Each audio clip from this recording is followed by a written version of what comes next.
1장, 요한복음 1장 6절부터 8절 말씀 함께 봅니다. 요한복음 1장 6절부터 8절. 자, 이제 우리 다 같이 함께 한 목소리로 하나님 말씀 받들어 읽겠습니다. 하나님께로부터 보내심을 받은 사람이 있으니 그의 이름은 요한이라. 그가 증거하러 왔으니 곧 빛에 대하여 증언하고 모든 사람이 자기로 말미암아 믿게 하려 함이라. 그는 이 빛이 아니요 이 빛에 대하여 증언하러 온 자라. 아멘. 자, 여러분, 인생이 무엇일까요? 생각해 보셨어요? 인생이 뭘까? 여러분, 좀 진지하게 우리가 생각을 해봐야 돼요. 인생이 뭘까? 내가 어떻게 이 세상에 태어났지? 내가 왜 이 세상에 태어났을까? 어떻게 살아야 되지? 뭘 위해 살아야 되는 거지? 난 결국 어디로 가는 걸까? 여러분들 정말 진지하게 생각해 보셨어요? 내 인생에 대해서. 어떤 사람들은 개인의 인생을 삶을 보다 또 높은 목표나 목적을 위해서 헌신하는 것이라고 생각하는 사람들이 있어요. 그래서 가족, 사회, 국가, 인류, 나보다 더 높은 어떤 목적을 위해서 헌신하고 봉사하고 공헌하며 살아가는 것, 이게 인생의 목적이다 라고 생각하는 사람들이 있어요. 어떤 사람들은 인생의 목적은 개인의 삶을 충실히 살면서 인간적인 그 가치를 발전시켜 나가는 거다. 그래서 자기개발, 그리고 자아실현, 그리고 자기가 바라고 원하는 것들을 이루고 성취하는 것, 이게 우리의 인생이 아니겠느냐, 이렇게 얘기를 하는 사람들이 있어요. 어떤 사람은 인생의 목적이라고 하는 것은 존재하지 않는다고 믿어요. 그래서 그냥 인생이란 자유롭게 살아라, 즐기면서 살아라, 그게 인생이다, 이렇게 생각하는 사람도 있습니다. 여러분들은 인생이 어떤 것이라고 생각하세요? 오늘 여러분들, 우리 주님께서 인생이 도대체 뭔지 진지하게 생각할 수 있는 시간을 우리에게 주셨어요. 이 시간, 우리의 인생이 어떤 것인지를 한번 저와 여러분들이 함께 생각했으면 좋겠어요. 우리 어린 학생들과 어린이들, 청년들, 여러분, 뭔 어린 아이들이 인생을 논하냐고 할지 모르지만 이게 일찍 깨달을수록 축복이 되는 거예요. 복된 자리에 잘 왔어요.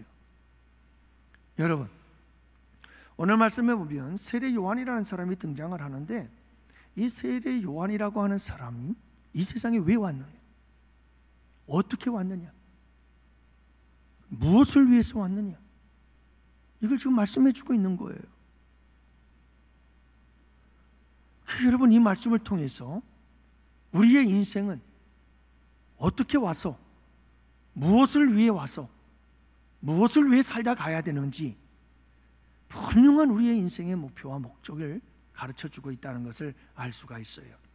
여러분, 진지하게 오늘 이 밤은 이 말씀을 통해서 우리의 인생을 다시 한번 깊이 생각해 볼 수 있는 귀하고 복된 시간이 되실 수 있기를 축복합니다. 자, 먼저 따라합시다. 나는 하나님께로부터 보냄을 받은 자다. 여러분, 이 사실을 잊지 마세요. 나는 하나님께로부터 보냄을 받은 자예요. 자, 여러분, 근원이라는 게 굉장히 중요해요. 근원, 뿌리, 이게 너무 중요한 거예요. 내가 누군지를 알기 위해서는 반드시 내 생명의 근원이 누군지를 알아야 돼요. 내 생명이 어디로부터 시작이 된지를 알아야 내가 누구구나 하는 걸 알 수가 있어요. 그래서 근원이 중요하고 뿌리가 중요한 거예요. 여러분, 사람들은 우리 건강을 위해서 이런 말들을 하죠. 만병의 근원은 스트레스야. 어떤 사람들은 만병의 근원은 비만이야. 어떤 사람들은 만병의 근원은 당뇨에서부터 시작되지. 만병의 근원은 염증이야, 염증. 이렇게 얘기들을 해요. 왜 사람들은 이렇게 만병의 근원에 대해서 관심을 많이 갖는 걸까요? 이 질병의 근원이 너무 중요해요. 여러분, 질병의 근원이 무엇이냐를 알아야 이 질병을 예방할 수 있어요. 병에 걸려도 고치고 치유하고 대처할 수가 있어요. 그런데 여러분, 이 질병의 원인이 뭔지를 모르면 예방도 안 되고 고칠 수도 없어요. 그래서 여러분이 고칠 수 없는 병을 불치병이라고 그래요. 도대체 원인이 뭔지를 알 수가 없어요. 그러니 고칠 수가 없는 거죠. 여러분, 근원이 중요한 이유가 여기에 있어요. 모든 우리의 인생 속에서 원인을 모르면 답이 안 나와요. 원인을 모르면, 근원을 모르면 답이 없는 거예요. 그래서 중요한 거예요. 여러분, 생명의 근원을 알아야 삶의 목적이 보입니다. 왜 우리는 우리의 생명의 근원이 어딘지를 알아야 하느냐? 여러분, 우리의 인생의 근원이 어딘지를 알아야 우리의 인생을 답이 보이기 시작하는 거예요. 답이. 모든 답들이 거기서 나와요. 그래서 여러분, 내가 누군지를 알게 되고 내가 무엇을 하며 살아야 되는지를 알게 되는 게 내가 근원을 알아야 되는 거예요. 근원을. 여러분, 내 생명의 근원을 모르면 어떻게 되냐면 방황하게 돼요. 방황. 내가 어디로부터 와서 어디로 가는지를 모르거든요. 이 세상에 왜 태어났는지 모르거든요. 그러니까 내가 무엇을 해야 되는지를 모르는 거예요. 인생의 목적을 알 수가 없어요. 근원을 모르면 아무것도 몰라요. 그러니까 여러분, 치가 없는 인생과 같고요, 목적지가 없는 인생과 같아서 파선하게 되어 있어요. 방황하게 되어 있어요. 그런 인생의 끝은 멸망과 파멸이에요. 하지만 여러분, 내 생명의 근원이 어딘지를 알기 시작하면 인생의 모든 문제에 답이 보이기 시작한다니까요. 내가 이런 존재구나 하는 게 보여요. 그러니까 내가 이렇게 살아야 되겠구나 하는 분명한 삶의 이유와 목적이 보여요. 어떻게 사는 게 가장 의미 있고 가치 있고 보람이 있는 인생이구나, 이게 보인다고요. 분명하고 확실하게 보여요. 여러분, 진화론적인 인간들을 생각해 봅시다. 진화론주의자들을 살펴볼까요? 진화론을 주장하는 사람들을 이렇게 말하죠. 인간이 인간으로 진화하기 이전엔 고릴라였대요. 뭐라고요? 인간이 인간으로 진화되기 전까지는 고릴라였대요. 그럼 고릴라가 되기 전까지는 무엇이었을까요? 파충류였대요. 그러면 여러분, 파충류가 되기 전에 인간은 어떤 인간이었을까요? 아메바였대요. 그러면 이렇게 아메바는 어떻게 생겼느냐 그랬더니 아메바는 우연히 생겨났댔죠. 이게 답이에요. 여러분, 인간의 근원이 우연이에요. 인간의 근원이 아메바예요. 인간의 근원이 파충류라는 거예요. 인간의 근원이 고릴라라는 거예요. 여러분, 한번 생각을 해보세요. 그렇다면 아메바가 생명의 근원이라면 그들의 인생의 의미는 뭘까요? 내 근원이 아메바요, 파충류요, 고릴라요. 그렇다면 대체 내 인생은 뭐죠? 내 인생의 의미는 뭐고 내 인생의 목적이 뭐죠? 나라는 존재는 그럼 뭔 거예요? 그냥 고릴라 같은 존재구나. 그 이상도 그 이하도 아니에요. 거기엔 여러분, 그 인생을 살아감에 있어서 의미가 없어요. 가치가 없는 거예요. 그렇기 때문에 여러분, 그저 우리는 짐승처럼 본능적으로 살면 된다는 거죠. 그게 인생 아니에요? 그냥 짐승처럼 원초적 본능을 따라 살면 되는 게 그게 여러분 인생인 거예요. 내가 원하는 대로, 내가 하고 싶은 대로, 내가 좋아하는 대로 그렇게 본능대로 사는 거죠. 그게 여러분 이 세상 사람들이 살아가는 방식이 아닐까요?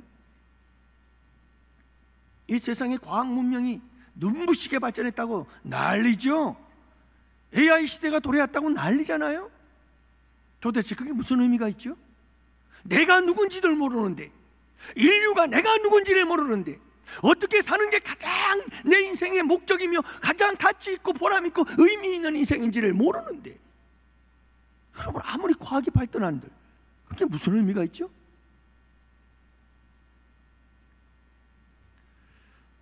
여러분, 인간이 아무리 똑똑하고 아무리 잘났고 아무리 지식이 높고 아무리 놀라운 과학 발달을 이루었다고 할지라도 인간은 겨우 아메바부터 시작했다. 우연히 시작한 존재다. 거기에는요, 나라는 존재가 어떤 존재인지도 알 수도 없고, 그런 존재들 가운데에서 내가 어떤 인생을 살아야 되는지 인생의 목적과 이유도 없어요. 그러나 여러분, 창조론주의자적인 입장에서 우리가 함께 믿음을 가지고 바라볼 수 있기를 바랍니다. 여러분, 창조론적 인간을 보면 모든 것이 확실하지 않나요? 모든 게 분명하지 않나요? 여러분, 안 그래요? 내가 누군지 알아요, 몰라요? 너무 분명해요. 내가 어디로부터 왔는지 알 수 있어요, 없어요? 아메바요? 그 정도예요? 내가 어디로 갈 것인지, 어디로 와서 어디로 말미암다가 무엇으로 갈 것인지 여러분 너무나 분명하지 않아요? 그렇기 때문에 이 창조론적 믿음을 가진 사람들은 모든 것이 확실하고 답이 다 보여요. 내가 이 세상에 왜 왔으며 왜 왔는지 그 분명한 이유가 있어요. 목적을 알아요. 그렇기 때문에 내가 이 세상에서 어떻게 살아야 되는지, 무엇을 위해 살아야 되는지, 누굴 위해 살아야 되는지, 어떻게 살아야 되는지 방법론까지 다 알 수 있어요. 왜요? 근원을 아니까 그래요. 근원을 아니까 그래요. 진화론은 인간의 근원이 뭔지를 모르게 만들어요. 그리고 근원을 엉뚱한 것으로 만들어버리고 말았어요. 우연? 아메바? 그렇게 믿고 사세요. 참, 그러면서 인권을 따지는데 도대체 인권의 근원은 어디죠? 아메바인데? 파충류인데? 고릴라인데? 도대체 인권의 근원이 어디냐고요? 난 이해가 안 가요.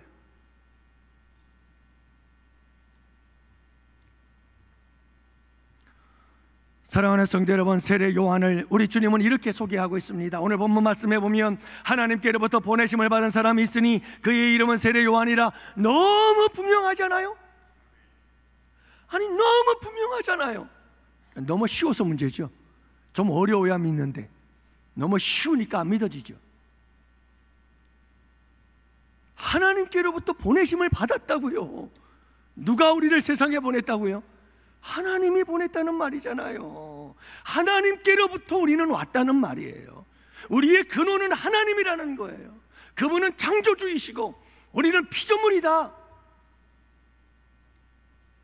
이렇게 성경은 우리가 어디로부터 왔는지, 우리의 생명의 근원이 무엇인지 분명하게 말씀하고 있어요. 아메바가 아니에요. 여러분, 우리는 하나님의 형상대로 하나님께서 지으신 존귀한 자임을 믿으시기를 바랍니다. 이게 있어야 뭔가 맞잖아요. 예? 그래야 뭔가가 맞잖아요. 인권도 뭔가 이해가 되고 맞잖아요. 뭐가 맞잖아요, 이게.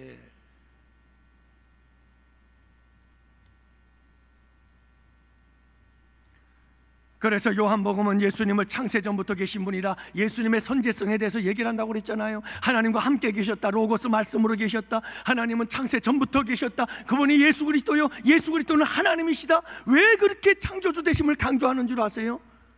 모든 생명의 근원이 거기서 있었다 이 말이에요.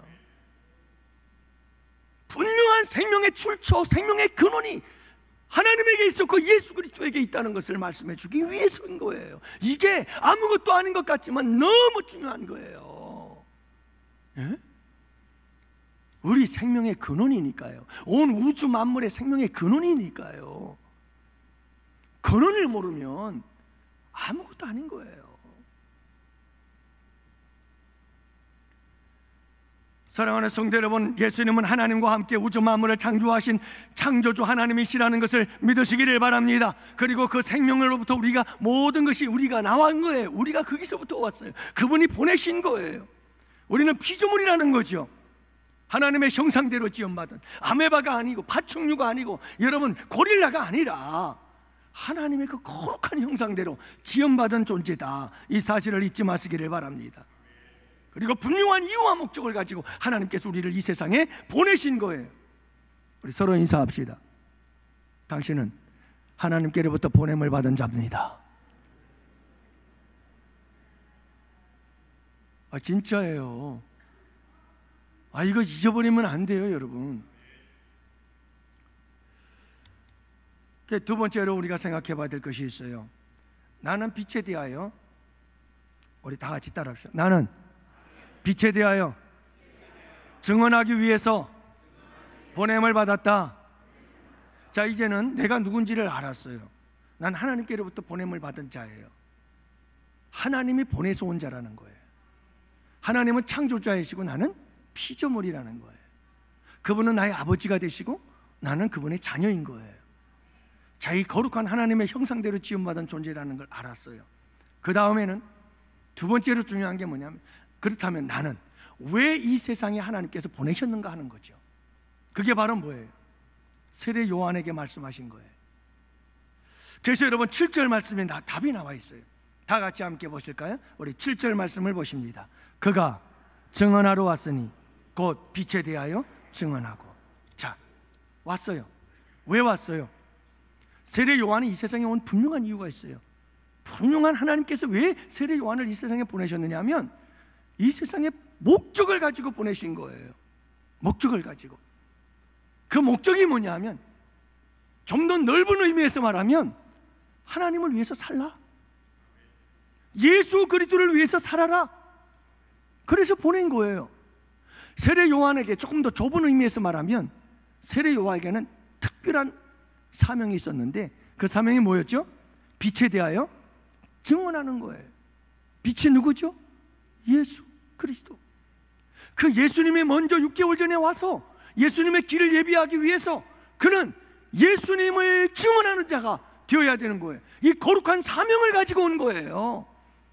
여러분, 우리가 이 세상에 왜 하나님께로부터 보냄을 받았느냐 하면 분명한 사명이 있기 때문인 줄을 믿으시기 바랍니다. 분명한 이유와 목적이 있었던 거예요. 궁극적으로는 모든 것이 너도 나도 우리 모두가 다 세례 요한처럼 예수 그리스도를 증언하고 예수 그리스도 빛이신 그분을 증거하기 위해서 보냄을 받았다. 좀 더 넓은 의미에서 우리가 좀 더 생각해 본다면 주님 위에 사는 거다. 이게 여러분 창조주 하나님이 나를 이 세상에 보내신 이유와 목적이라는 것을 잊지 마시기를 바랍니다. 물어볼까요? 여러분들에게 묻습니다. 여러분들 중에 혹시라도 내가 이 세상에 태어나고 싶어서, 그래서 하나님께 하나님 나 이 세상에 보내주세요, 보내주세요, 간절해서 기도해서 오신 분 한번 손 들어보세요. 난 이 세상에 너무 태어나고 싶어서 오신 분 손 들어보시라니까. 여러분, 이 세상에 태어난 사람도 아무도 그 누구도 이 세상에 태어나고 싶어서 태어난 사람 아무도 없어요.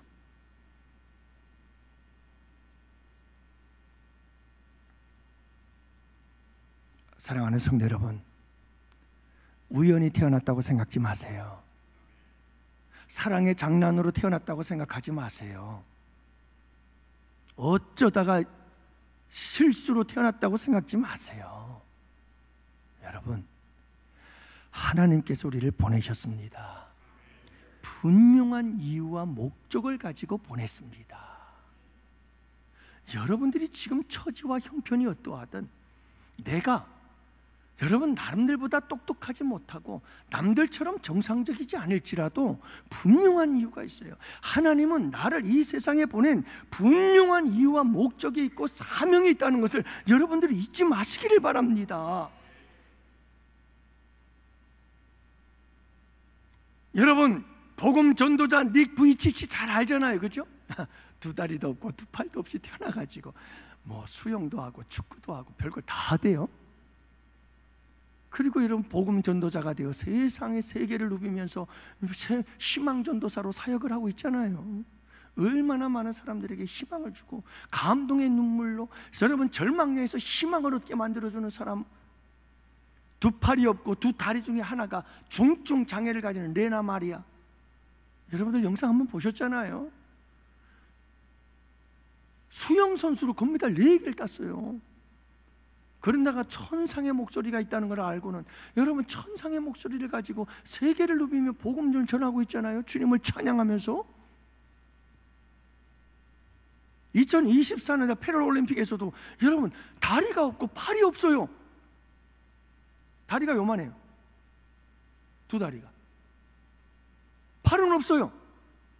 근데 수영왕 상관왕을 했어요. 대단하지 않아요? 와, 수영하는데요 기가 막혀요. 여러분, 이 세상에 하나님께서 모든 사람들을 보낼 때에는 그냥 보내는 게 아니라니까요. 여러분, 하나님께서 나를 보내신 줄 믿어요? 아메바가 아니라 파충류가 아니라 고릴라가 아니라 하나님이 나를 이 세상에 보내셨다는 걸 믿는다면 반드시 우리에게 사명이 있어요. 분명히 우리에게 이유와 목적이 있다니까요. 나를 이 세상에 보내신 여러분, 그걸 찾아내시기를 바랍니다. 넓은 의미에서는 하나님을 위해서 살라는 거예요. 예수 그리스도를 위해 살라는 거예요. 조금 더 핵심적으로 나아가면 그분을 증거하며 살라는 거예요. 하지만 여러분, 그 외에도 우리에게 주어진 달란트가 있고 은사가 있고 하나님께서 분명히 우리의 인생 속에 이 세상에 보내실 때에는 분명한 이유와 목적을 가지고 보내신 줄을 믿으시기를 바랍니다. 예? 사랑하는 성도 여러분, 꼭 잊지 마세요. 주님을 위해 사는 삶이 가장 복된 삶이라는 걸 잊지 마세요. 예? 속지 마세요. 속지 마세요. 속지 마세요. 세상 사람들처럼 살면 잘 살 것 같지만 여러분, 주님을 위해서 살 때 가장 복된 삶이 우리에게 주어져요. 예? 왜냐하면 하나님께서 우리를 그렇게 지으셨기 때문에 그래요. 그래서 웨스트민스터 소요리 문답 첫 번째 질문, 인간의 제일 된 목적은 하나님을 영화롭게 하고 그를 영원토록 즐거워하는 거예요. 그분을 위해서 살면 가장 복된 삶이, 가장 행복한 삶이 만들어지게 되어 있다는 말씀이에요. 근데 얼마나 많은 사람들이 속고 있는지 몰라요. 사랑하는 성도 여러분, 여러분들 가정 사랑하시나요? 여러분들의 가족들 사랑하세요? 행복한 가정이 되기 위한 행복한 가정을 만들고 싶으세요? 어떻게 하면 될 것 같아요? 여러분 그 방법 아세요? 지금 여러분은 어떻게 하고 계셔요? 가정의 행복을 위해서? 지금까지 뭘 하며 살아오셨어요? 그래요, 그렇게 했더니 행복합니까? 정말 행복하던가요? 행복하다면 여러분, 그보다 더 뛰어난 행복이 있어요. 지금까지 우리가 경험한 가정의 행복, 그것보다 비교할 수 없는 더 축복의 놀라운 행복, 그것을 뛰어넘는 행복의 아름다운 가정의 행복이 있단 말이에요. 그게 뭔지 아세요? 주 위에 살세요. 하나님을 위해 사세요. 여러분 정말 주님을 사랑하는 마음으로 주님을 위해서 온 힘을 다해 살아보세요. 그럴 때 가정이 잘 된다니까요. 가정이. 여러분, 직장 생활에 승리하기를 원하고 사업에 승리하기를 원하십니까? 어떻게 하셨어요? 그 승리를 위해서. 여러분 직장과 사업장의 성공을 위해서 여러분 하신 일이 뭐예요? 어떤 방법으로 여러분들이 승리를 위해서 성공을 향해서 달려왔습니까? 에? 어떤 방법이 어떤 방법? 그냥 무조건 열심히 하는 거예요? 그것도 좋아요. 그러나 여러분, 주님을 위해서 하세요. 직장 생활도 주님을 위해서 하세요. 죽게 하듯 하시라니까요. 기업을 운영해도 하나님 나라의 기업을 위해서 여러분 일하시기를 바랍니다. 하나님을 위해서 하면 하나님께서 역사하시고, 여러분 하나님을 위해서 온 힘을 다하여 열심히 살아가는 그들에게 하나님께서는 성공을 보장해 주시는 줄을 믿으시기를 바랍니다. 그래서 월요일마다 성도들의 기업을 위해서 기도하는데요, 늘 간구하는 게 그거예요. 하나님, 우리 양원교회 성도들 어렵다고 하는데 주님 지켜주시고 회복시켜 주세요. 성도들의 기업이 하나님 나라를 위한 기업이 되게 해주세요. 하나님 나라 확장을 위해서 쓰임받는 기업들이 되게 해주세요. 크게 번성케 하셔서 크게 주님 나라 위에 써 주옵소서. 여러분, 먼저 최우선 순위를 하나님께로 두세요. 교회 일을 하더라도 여러분 예수님 위해서, 하나님 위해서 일하시기를 바랍니다. 할렐루야. 여러분들 직분을 주님을 위해서 사용하세요. 여러분, 왜 많은 사람들이 시험에 드는 줄 아세요? 많은 사람들이 시험에 드는 이유는 나를 위해서 일해서 그래요. 여러분, 주님을 위해서 일하는 사람은 주님의 십자가를 알아요. 주님께서 나를 위해서 십자가에서 어떤 일을 당하셨는지를 알거든요. 그분께서 침뱉음을 당하고, 그분께서 채찍에 맞으시고 조롱을 당하시고 온갖 모욕과 수치를 당하시고, 여러분 그분이 말할 수 없는 매를 맞고 십자가에 가장 잔혹한 고통을 하며 십자가에 달려 돌아가셨거든요. 나를 위해서. 이 예수님을 위해서 사는 사람들은 별로 시험에 들 일이 없어요. 시험이 와도 이겨나갈 수 있고요, 시험에 들었다가도 스스로 언제든지 회복하는 탄력성이 좋습니다. 탁월하고 뛰어나요.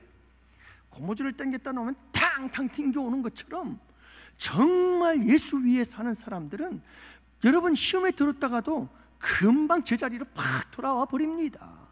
뭘 생각할 때? 예수님의 십자가 생각할 때 모든 게 회복이 돼버리고 맙니다.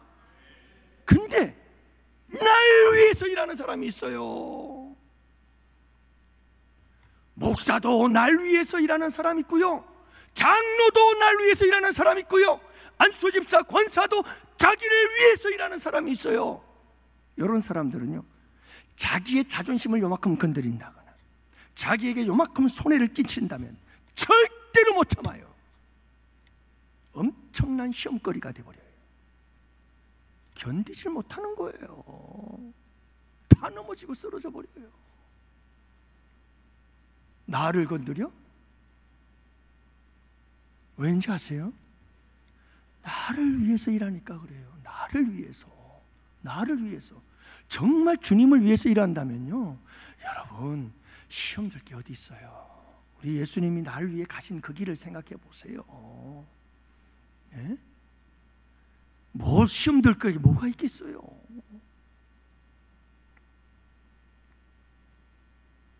사랑하는 성도 여러분, 우리가 정말 이 인생을 아름답고 성공적인 인생을 살아가기 위해서, 이게 영적이든 사회적이든 어떤 삶 속에서도 성공적인 인생을 살아가려면 여러분 사도 바울처럼 먹든지 마시든지 무엇을 하든지 하나님의 영광을 위해서 하라.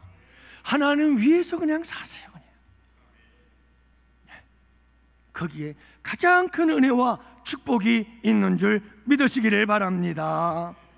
모든 기관, 모든 부서, 2025년 임명 모든 것 여러분 다 받으시고, 그리고 여러분 주님을 위해서 일하시기를 바랍니다. 우리 기관 부서들도 여러분 절대로, 제가 미리 얘기를 합니다, 절대로 기관 부서들 침묵해 되지 않도록 조심하세요. 예? 침묵해 되지 않도록 조심하세요. 아니 여러분, 친목회는 세상에서도 수도 없이 많아요.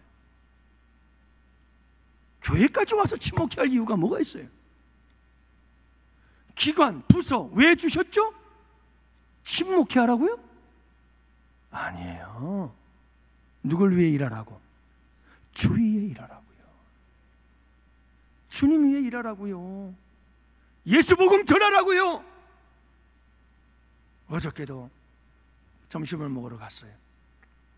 점심을 먹는데 옆에 테이블에서 여성분 5분이 한 40대들 된 것 같아요. 40대 중반쯤 되신 여성 5분이 한 테이블에 앉아가지고 식사들을 하면서 각자 기도하지 뭐 그러면서 탁 들어가면서 그 얘기를 탁 듣자마자 이게 예수 믿는 사람들이구나 생각을 했는데 이런저런 얘기들을 하더라고요. 그러니까 한 교회 여전도에서 왔더구만요.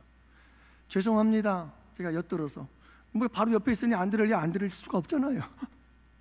근데 들려요, 다 들려요. 근데 이제 여전도에서 온 거예요. 근데 이제 그런 얘기들을 서로 하더라고요.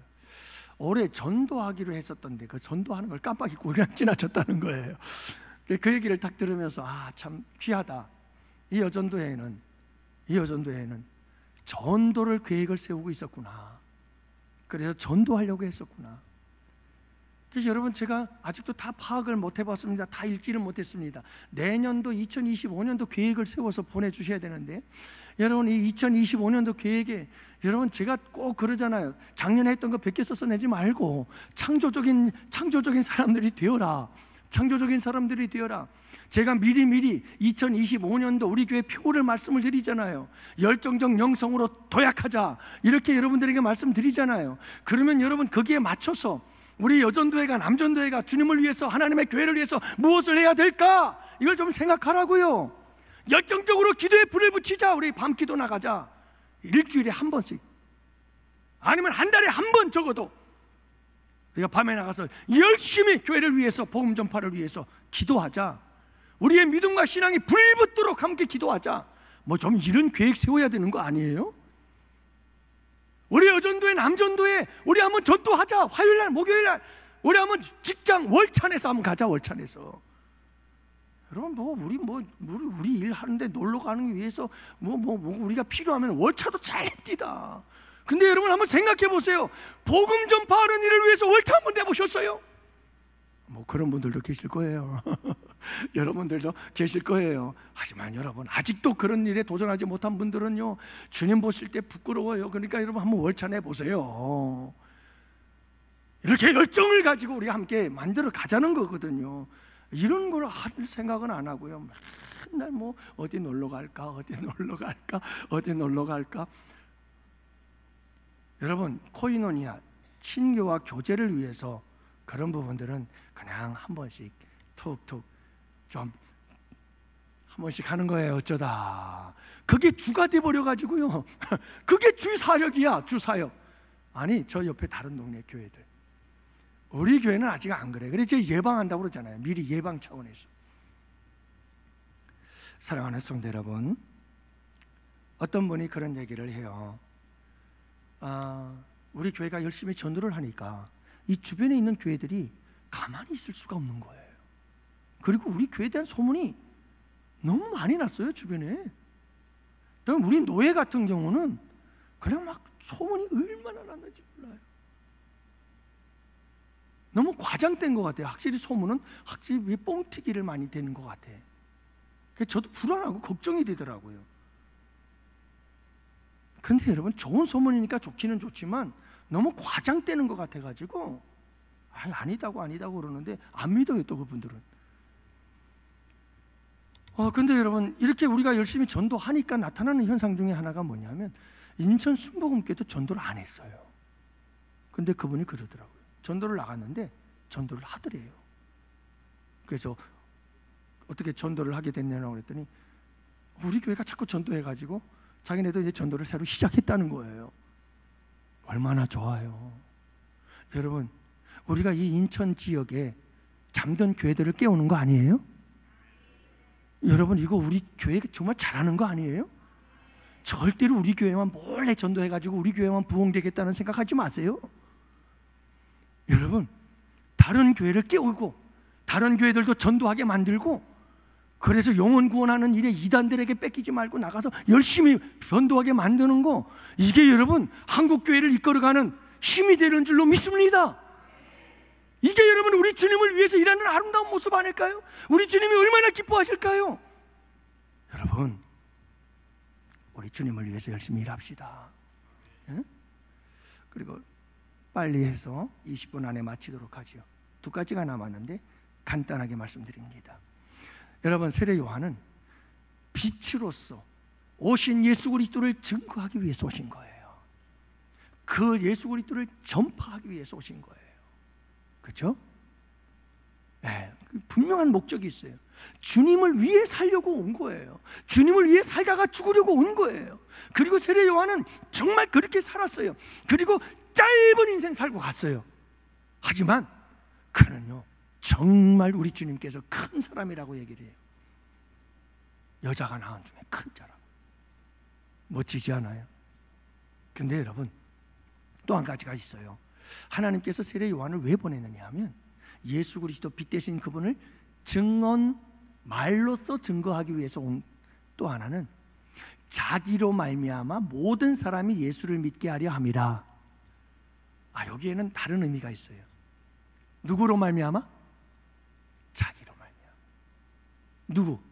세례 요한 자기 자신으로 말미암아 모든 사람이 예수님을 무엇하게 하려고? 믿게 하려고 한다는 거예요.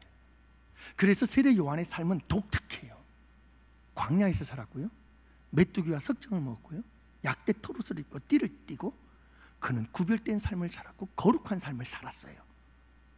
맞죠? 그래서 그를 바라보는 사람들마다 그가 평범한 사람이 아니라는 걸 알았어요. 그래서 많은 사람들이 그를 네가 그리스도냐? 라고 물을 만큼 메시아 사상이 충만했던, 기대가 충만했던 그 시대 유대인들이 이가 그리스도가 아닐까? 메시아가 아닐까? 그런 생각을 가지고 기대를 가지고 있을 만큼 세례 요한의 삶은 독특했어요. 특별했어요. 구별되어졌어요. 여러분, 그래서 세례 요한은 말로써 빛 대신 예수님을 증언했을 뿐만 아니라 자기의 삶을 통해서, 자기 자신을 통해서도 빛이신 예수 그리스도를 모든 사람들이 믿게 하려고 이 땅에 보내심을 받은 줄로 믿습니다. 여러분, 따라합시다. 내가 전도지다. 내가 전도지다.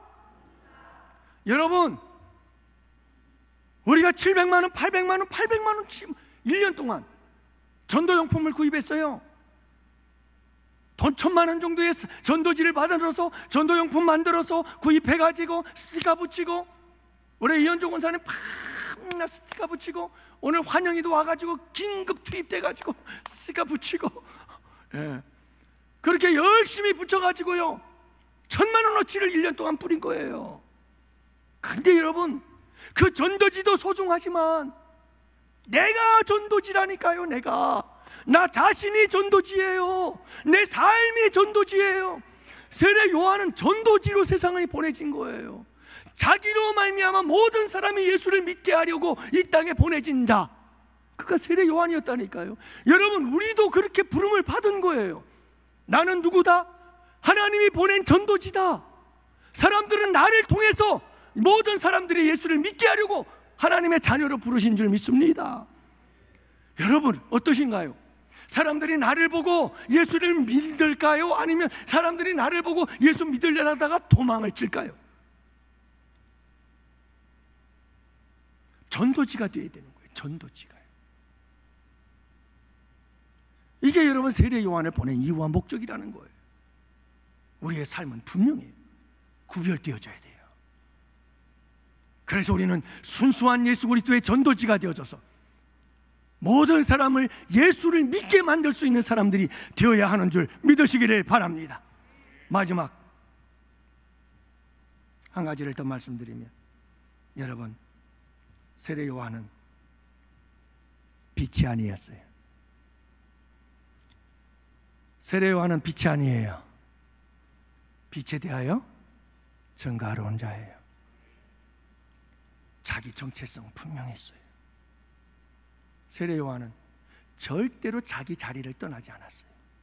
자기 위치를 떠나지 않았어요. 절대로 자기 자리와 자기의 위치를 떠나본 적이 없어요. 자기의 사명을 절대로 버린 적이 없고 그 자리를 떠나본 적이 없다니까요. 그 사명의 자리를. 세례 요한은 분명했어요. 내가 어떤 존재인지. 나는 빛이 아니라 나는 소리다. 세례 요한은 분명히 알았어요. 세례 요한은 뭐라고 말하죠? 나는 주인공이 아니라 들러리다. 난 주인공이 아니라 조연이고 엑스트라다. 이걸 분명히 알았어요. 여러분, 세례 요한은 나는 쇠하여야 하겠고 예수님은 흥하여야 하리라는 걸 분명히 알았어요. 자기 자리를 절대 버리지 않았어요. 여러분, 사탄 마귀는 어떤 사람이 사탄 마귀인 줄 아세요? 자기 자리 버리는 사람이에요. 사탄 마귀는요, 천사장이었어요. 그런데 하나님이 맡겨주신 천상의 자제가 천사장의 자리가 싫었어요. 그게 마음에 안 들었어요. 그래서 그 자리를 이탈했어요. 그리고 자기가 스스로 자기가 차지하려고 하는 자리를 만들었어요. 그 자리가 하나님의 자리였어요. 여러분, 높아지려고 하는 자리예요. 이게 사탄 마귀의 역사예요. 이게 사탄 마귀의 역사예요. 사탄 마귀는요, 자기의 자리에 불만이 많아요. 자기 자리에 불평이 많아요. 자기에게 주어진 사명에 불만, 불평이 많아요. 그리고 더 높은 자리를 자꾸 찾으려고 그래요. 더 높은 자리, 더 높은 자리. 그리고 하나님의 자리까지 차지하려고 하는 것. 여러분, 이게 사탄 마귀 역사예요. 여러분, 우리 예수님은 이 세상에 오셔서 당신의 자리를 철저히 지키셨던 분이십니다. 사탄 마귀의 유혹이 무엇이었습니까? 세 가지 유혹은 하나님의 예수 그리스도의 그 자리를 벗어버리라는 겁니다. 그 고난의 길을 왜 가려고 하는 거예요? 그 사명의 길을 왜 가려고 하는 거랍니다. 버리라 이 말이에요. 그리고 바로 어디로 가라고요? 하나님의 자리, 영광의 자리로 올라가라는 거죠. 이게 사탄 마귀의 짓이라니까요. 여러분, 내 자리를 지키세요. 하나님께서 내게 딱 주신 자리가 있어요. 그리고 항상 그 자리에서 낮아지면 낮아졌지 높아지려고 하지 마세요. 우리 주님은 끊임없이 낮아지셨습니다. 자꾸 낮은 자리로 갈 때 주님의 은혜가 임하고 주님의 은혜가 역사하는 줄 믿으시기를 바랍니다. 사랑하는 성도 여러분, 나는 빛이 아닙니다. 나는 소리요, 나는 주연이 아니라 조연이요, 엑스트라요, 들러리. 여러분, 나는 항상 하나님이 아니라 창조주이고 피조물이고 주님의 종된 자임을 잊지 마시고 항상 여러분 내 자리를 지키세요. 저는 우리 양원교회 성도들에게 감사드려요. 2024년 한 해 동안 여러분들이 자리를 정말 잘 지켜주셨어요. 그리고 저는 늘 감사드리는 게 우리 이옥순 권사님, 안승희 권사님, 우리 나이 드신 어르신들, 우리 참 오스아 권사님도 참 애쓰시고, 여러분 이분들이요 매일 자리를 지켜요. 저는 늘 감사하는 분들이 누구냐면 밤기도 나오시는 분들이에요. 하루도 안 빠지고 밤기도 나와가지고 항상 그 자리를 지켜요. 항상 내 자리죠. 그건 기도의 사명의 자리거든요. 기도의 사명의 자리. 그 자리를 비가 오나 눈이 오나 그냥 그 자리를 지켜요. 그 자리를 지켜요. 그게 참 아름다운 거예요. 그렇다고 내가 내 자리 지킨다고 자랑을 하나, 내가 좀 더 높은 자리에 앉겠다고 아우성을 치기를 하나. 여러분, 항상 그 자리에서 겸손하게 아무도 안 안아주지만 항상 그 자리에서 그 자리를 지킬 줄 아는 사람. 여러분, 우리 주님께서 우리를 이 땅에 보내신 것은 바로 여러분 우리에게 사명을 주시고 그 사명을 가지고 그 자리를 끝까지 지키라고 우리를 이 땅에 보내주신 줄 믿습니다. 오늘 이 밤도 우리 함께 기도해요. 오늘 말씀 붙잡고 여러분 우리 다 같이 함께 기도로 들어가도록 하겠습니다. 여러분